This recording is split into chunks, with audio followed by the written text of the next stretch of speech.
Hello and welcome back to Fullerton College's Print 101. This is Professor Ben Kewitt.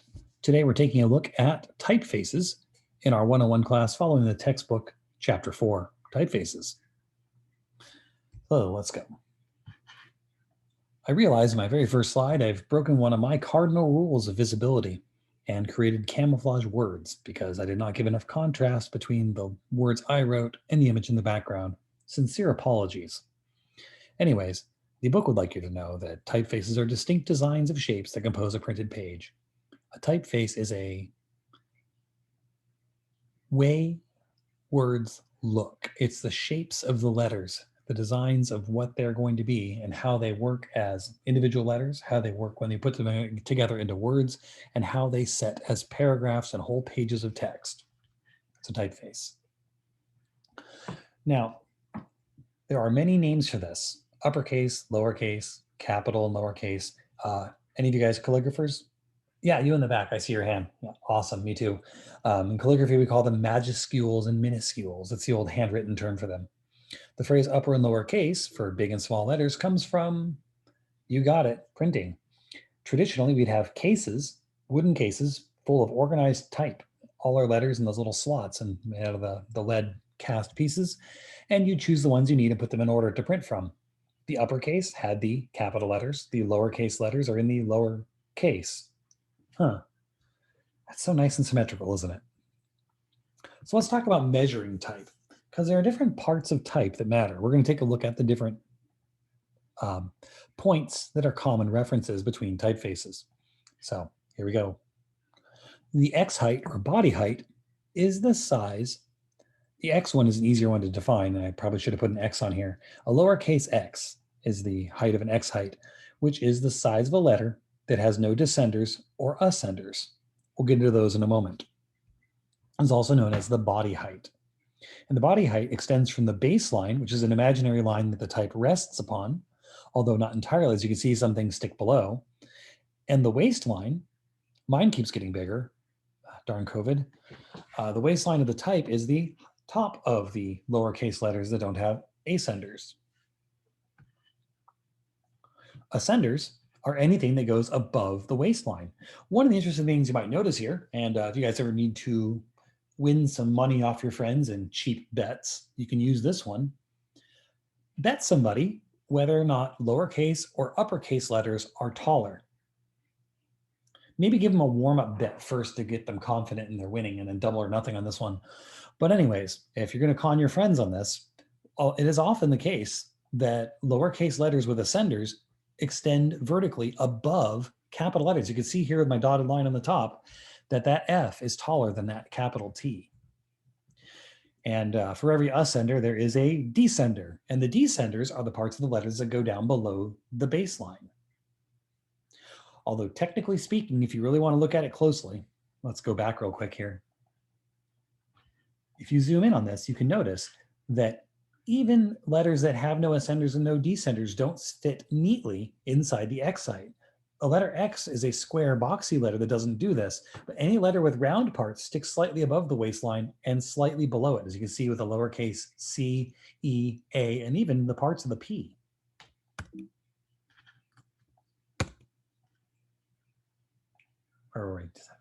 Now let's look at the anatomy of letters individually. Here's a capital T. Yes, that's what I'm doing. I'm pointing out what a letter is. I'm sure you know this by this point. Anyways, here are the parts of it. So the stem, or the heavy element, is the thicker line that's the main, well, obviously it's not actually physical support anymore, but it's the main physical support of the letter. It's the thick stroke, the heavy part. That's the stem. The hairlines are the thinner parts of the letter, the parts that are not the big heavy letter parts, but just the little thin lines that connect parts together. Sometimes there's a flowing change from one to the other on round letters, but on a T it's distinctive between the obvious stem and the obvious hairline. And these bits on the ends are called serifs. These date back to early writing techniques and have kind of hung around with us as something that we use to help identify our letters. Initially, they were finishing strokes because the first letters of our alphabet were not printed or even handwritten. They were carved in stone in ancient Rome. And you do that by hammering a chisel into the marble face of the rock you want to put your letters in. And if you don't do a little finish off stroke, if you don't chip the ends of the letter to stop it from going further, then you can crack the whole thing and ruin your entire inscription. So this was a necessity originally in order to not ruin people's monuments. But nowadays is just something that we've kept around for, I don't know, 2,000 years or so because we like it. And it actually makes things easier to read. Early type started out in a very Germanic looking, the best name for it nowadays is black letter. Early type was designed to look like handwritten calligraphy of the late Middle Ages. Into the Renaissance, of the time when, it started the Renaissance, when they created type, they meaning Johannes Gutenberg, one of my personal heroes and the person I still get made fun of at family parties for using in a 20 questions game at Disneyland once. Turns out he's not as famous as I thought he was, even though he should be. Anyways, like I said with the other thing, with the Roman thing there, people don't necessarily readily accept a new alien technology that they've never seen before. People want to have some familiarity. So early type was mimicking the handwriting of its period. It took a long time for us to change printing from looking like medieval books handwritten by monks to making it look like what we know now. Actually, it only took like 100 years before they really switched the type around. But it first looked like this. And that is a page of the Gutenberg Bible there in the corner, the first book ever printed. The super amazingly cool gold-leafed, hand-drawn, oh, spoiled it.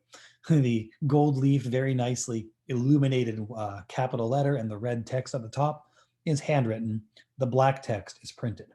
Early print was black only because it was easy to make ink out of soot and linseed oil. And we're going to talk about Roman type. Roman type is actually a sample of it at the top here. When people talk about Roman type, they're talking about a typeface that has uppercase and lowercase letters that look something like, well, Times New Roman. There's a reason it's called Times New Roman. Roman style type is today kind of just your basic standard type.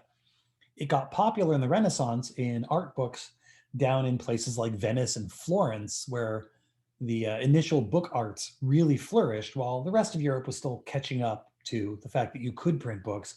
They had already moved away from printing only Bibles to printing histories and then novels and art books and things with engravings and all sorts of interesting images because they just wanted to make cool art. Anyways, so Roman type does not mean it looks like something carved in ancient Rome, although on the left, by the way, is a very, very famous, probably the most famous carving in history, at least in Western history. That is an inscription from the base of Trajan's column in Rome.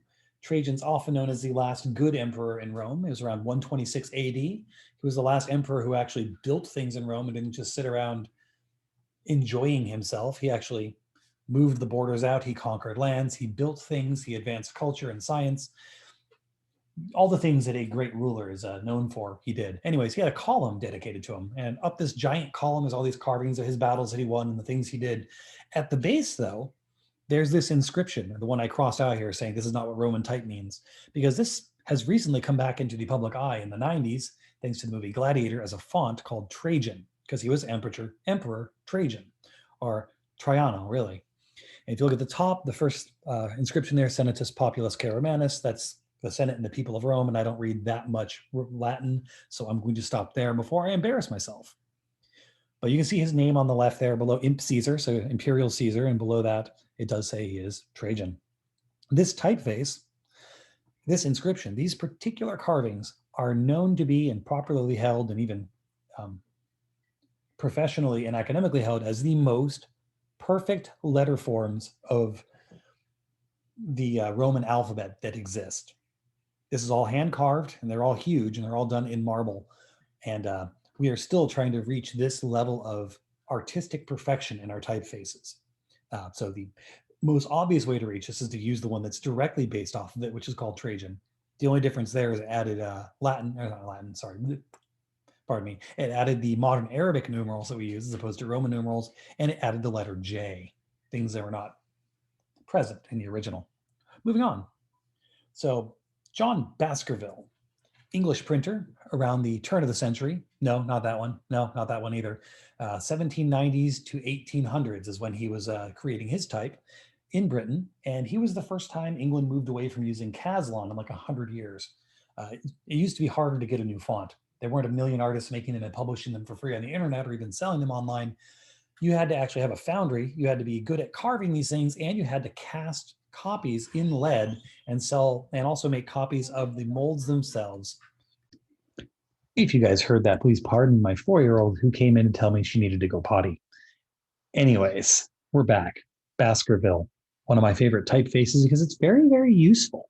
It was the first typeface designed solely for printing, and it was designed in England by John Baskerville. He named it for himself. Here's the type of press they were using. This is a picture of a repro of one of those being used in Colonial Williamsburg. I spent like half my day watching the guy print because, of course, I would. Do you ever really go on vacation? Anyways, Baskerville is a typeface you all should know. You guys are getting my free advice on this one. When you have an option in a class to write something for a paper to turn in and they're asking for Times New Roman, break the rules, do not give them Times New Roman. Instead, typeset your papers in Baskerville. You can't lose on this one. Well, it's possible you can find a pedantic teacher who's so mad at the world that they really, really can't stand that slight difference, but it's better than Times New Roman. Times New Roman is actually a rather ugly typeface. Don't use it if you don't have to. But Baskerville not only is prettier, but it has been tested and proven in psychological tests and surveys that it is the most trustworthy and authoritative typeface out there. If people are presented with the same information in multiple different typefaces, and one of them is Baskerville, most people who read it in Baskerville will actually believe it to be true. So if you write your papers in this, if you do your resumes in this, you'll add in a distinct, subtle air of authority to what you're doing. And if they're onto you, if they know you're using Baskerville, I can't imagine anyone would do anything other than applaud your choice, because it is, after all, a very nice typeface. So Roman type has 3 styles. There's old style, transitional, and modern.